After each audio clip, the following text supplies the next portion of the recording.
All right, we are live. First time I'm going through a new setup here, so hopefully everything's going well. Hopefully, if you're on Instagram, you can hear me okay. I am on the old school earpods or AirPods or whatever they're called, so let's see how this works out. Today we have four questions, and the four questions, yeah, just stuff that has been coming in either over YouTube or through Instagram or stuff that I just get on a day to day basis anyway. So let's go through these questions. First one, actually, it's about Kitec plumbing in a building. So the first question was, should I stay away from a building with Kitec plumbing? So full disclosure, I have purchased two properties that have had Kitec in them. I never ended up having any issues personally myself with those Kitec properties. I don't own them anymore. Actually, one of them has been now converted to, they took the Kitec out. So I would say that if you're looking to purchasing a condo, any condo that was built in the early 2000s, definitely do your due diligence and find out if there's was or is Kitec in the building in the unit. You can find that out through property management, through the status certificate, should have it on there. If you're going through the property with an inspector, they'll be able to find that stuff. Plumbers also. So I'm obviously not a plumber or an inspector. The piping is typically orange and blue. So what Kitec is, it's PEX piping, which is PEX is used now currently still, but it's PEX piping which had aluminum between the two layers of PEX. So what would happen was the aluminum, it didn't really allow enough oxygen, so it would lead to kind of corroding over time. The whole cell with Kitec moving over from copper piping was that it was flexible and it could maneuver better, so it became easier to use. But with the fittings have zinc in them, and then like it would cause like kind of blocking, which made them prone to bursting. And now, not saying that they all would burst, but just that they're prone to that, and that's why a lot of the buildings have worked towards getting it out of there. And then, if that's the case, just so you know, so one of the properties that I own, they went through the process of taking out the Kitec a couple years ago, and the way that process works. So when you own in a condo building, you own your unit, and the common elements and the property management takes care of the things, the condo board, sorry, it takes care of the things outside of your units. So, the balconies, for example, things like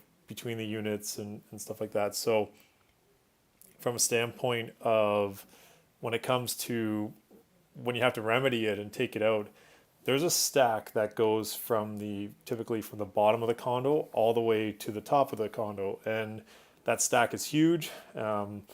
It's between each units, and that's what feeds the water to each unit.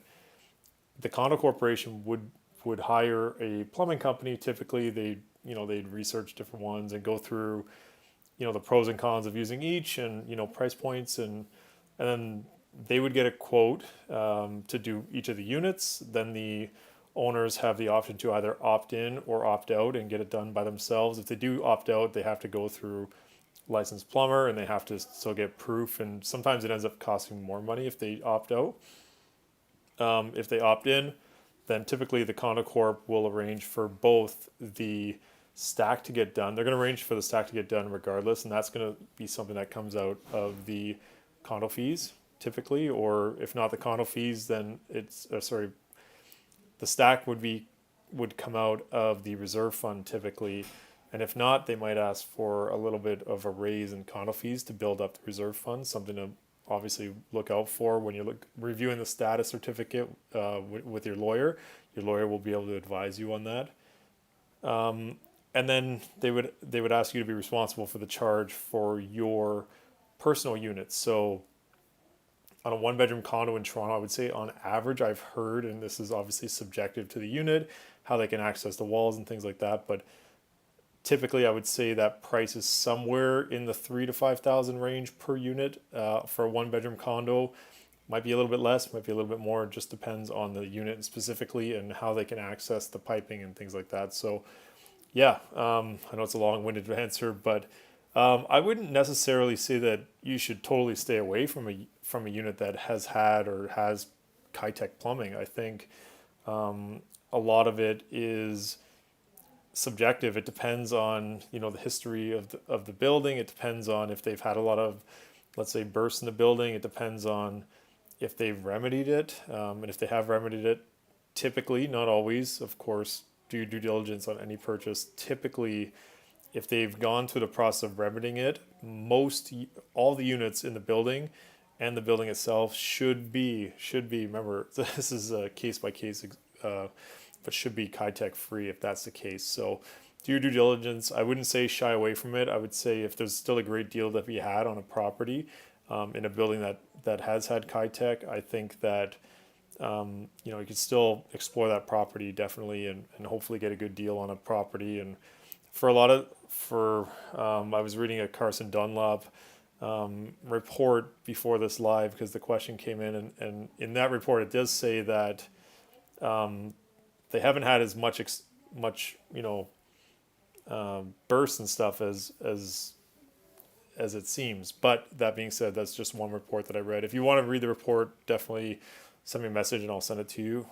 But anyway, regardless, do your due diligence 100%. Make sure you get the info.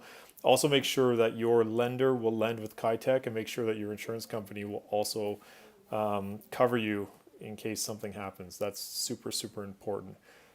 Okay, next one. Cost difference between now and the peak. Yes. So prices have definitely dropped. They've dropped from, let's say, 1.3 million, 1.3 and a half back in February, March, to now we're just over 1.1. So pretty significant drop overall.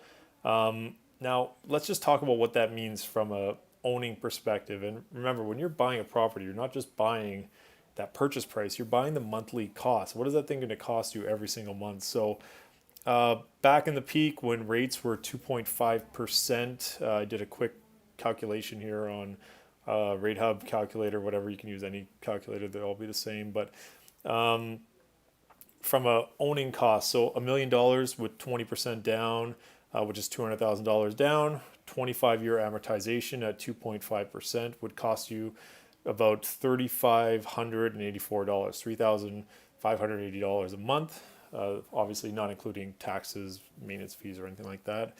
Now that same property, let's say it's worth $850 right now in today's market.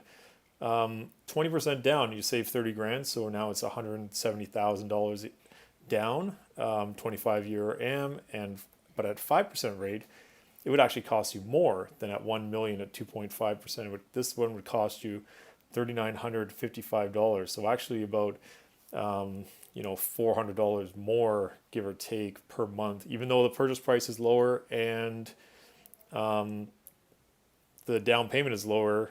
The monthly is still more money. That being said, remember, if this is your primary residence, if you're buying lower, your down payment's less, so your point of entry is less. And if this property over time goes back up to that $1 million, it's $150,000 in equity that you've made. And if it's your principal residence, it's tax free. So, something to factor in there too. Okay, would I buy in today's market? Yeah, I mean, for me, real estate is. I'm not reactive with real estate. I'm not like a jump in, jump out. I'm a buy, hold it until it makes sense or I want to make my next move. And the only time I sell is if I have a concrete plan on what my next move is going to be, and it's got to be a well calculated plan. Remember, when you purchase, from a fee standpoint, things like that, they're not as high as when you sell. So when you sell, you have realtor costs, you have different costs involved. You might have tax involved, whatever. When you sell, is a different ball game. So you have to factor in that amount of money when you do sell on your next strategy to get back in. When you purchase, though, don't forget you do have land transfer in Toronto. It's double, so something to think about. So when the transaction of buying and selling, if you have to pay land transfer again, if you have to pay a realtor to sell the property, obviously you can sell the property yourself. I'm not saying you have to use a realtor, but if you want to make your life hopefully easier, a realtor should be able to help you navigate better than doing it yourself if they do it often. But the only time I make those plays is if I have a second opportunity ready, or I know exactly where I'm taking that money and putting it into the next opportunity. So so I'm not a very reactive buyer. I am a buyer that likes to. I prefer to purchase in these kind of markets where I can actually take my time to make educated decisions and try to negotiate a better deal on a property. Nothing against buying in those high markets, but at this time right now, I'm buying investment properties more so than I'm buying primary residence because I have a primary residence. So if I'm looking for investment properties, the numbers got to work. The location has to work. The what can I get for rent has to work. All that stuff calculated. I'm a very spreadsheet driven human, so I like to go through all that stuff. But yeah, would I buy in this market? Absolutely. It depends on the property, depends on the area, depends on the carry cost, depends what my purpose with that property is. So if I'm going to live there and I want to, let's say, go from, I currently have a townhouse. If I want to go from a townhouse to a house, yes, I would be selling that townhouse at a lower price right now than I would in February. But I think the cost to get into the detached market, which is what my end game would, I would love to get a detached property, is much less than it was, 4 months ago. So let's say my townhouse has dropped maybe $100,000, but the detached properties have dropped, $200,000 or whatever. The gap is smaller. So yes, I would have sold for more, but I would have been buying for more with ultra high competition. So yeah, for me, would I buy? The answer, yes, I would still buy, as long as the numbers make sense. The numbers have to make sense. Do your numbers, do your due diligence, talk to your mortgage brokers. And from a standpoint, if you're coming from a rental and you're looking to move up into the market, if you're, if you're unhappy with your rental or you're ready to like get a bigger property, right now rents are at astronomical highs. So if you're going from paying, let's say, $2,500 a month in rent on a 2 bedroom, and now that same 2 bedroom is 3,000, or if you're paying, if you were paying last year like $1,800 a month for a one bedroom, and now that same property is $2,600 a month, maybe that's the time to kind of consider jumping into that 1 bedroom condo of owning. Yes, it's going to be expensive, but it could present a pretty good opportunity, and not buying at the prices that they were at a couple months ago. Always keep in mind that over time, remember, real estate's a long game, and I like taking my time with real estate, is that over time, those property prices should come back, and what you can gain in that time frame, if it's your primary residence especially, is tax-free equity over that time that gets built up. So yeah, long answer again, but would I buy in today's market? Definitely. Depends on the property, depends on the price, depends on the area, all that stuff. So next one is from another agent. What does your social media plan look like? So kind of flip the script here. For me, I try to be pretty active on social. I try to make sure that I'm posting something every day. From a standpoint of Instagram, I try to have a story going every single day. I do my Mindset Mondays. I do these lives on Wednesdays. Fridays, I like to get into properties. Either I'm doing, showings with clients, and with their permission, they allow me to do a quick video. But typically on Fridays, I find it too much to go through the properties. And, if I'm working with clients, I'm working with clients. I'm not trying to get on Instagram. So in all honesty, I did that like one time with good friends of mine that were buying. I took a quick video of the property, but even still, it's not my jam. So I prefer to Fridays. I take a couple properties that I usually, I like them. I like the price. I like the location. I like something about that unit, whether for first time buyers, investors, move up buyers, whatever. I like to get in there, take a nice video, get it on social media. That's my Follow Me Friday. And then YouTube, I'm trying to get to 52 videos on YouTube this year. Still working on that, but not too far off. I got a few in the pipeline that'll be ready to go. And yeah, just trying to be consistent, getting something out there. I find that photos don't do anything right now anymore. You used to get like a few hundred likes on a photo or whatever.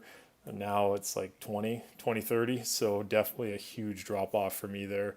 Reels, the one thing I like about Reels is that I feel like once you set them up and get them going, they just kind of do their thing over time. And it just sits there on your account and people can kind of go through the different videos on your account. And some Reels get a couple thousand views sometimes, which is pretty interesting because you never know, like when you're filming them, if anyone's actually going to watch them or whatever. So yeah, that's about it for Instagram. I like to piece that Instagram also into TikTok. I'm not that super active on TikTok yet, but I feel like just another thing to get things going.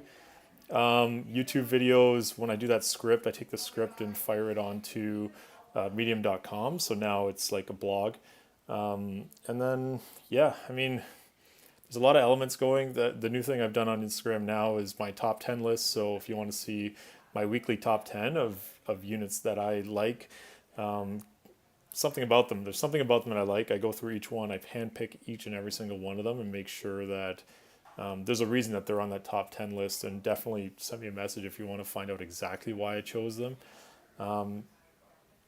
And yeah, those are the big things that I'm trying to be consistent with. And yeah, medium.com, you get the blog, and then you can post that onto LinkedIn or whatever. It just, the cycle just keeps continuing. So yeah, that's kind of my social media plan. And the biggest thing for me that I found has helped a lot is just the consistency of making sure, like, okay, I hit that Mindset Monday, I hit my Wednesday lives, I hit my Follow Me Fridays. I try to do a listing of the week, which also piggybacks into the top 10. And if I do those things, I feel like it keeps me consistent. It also holds me accountable when I have it on paper that I want to get them done. So that's it. That's a live. Thanks everybody for tuning in, both YouTube and Instagram. If anyone has any other questions while we're on here, let me know. Otherwise, I will shut her down. All right. Thanks for tuning in. Appreciate it.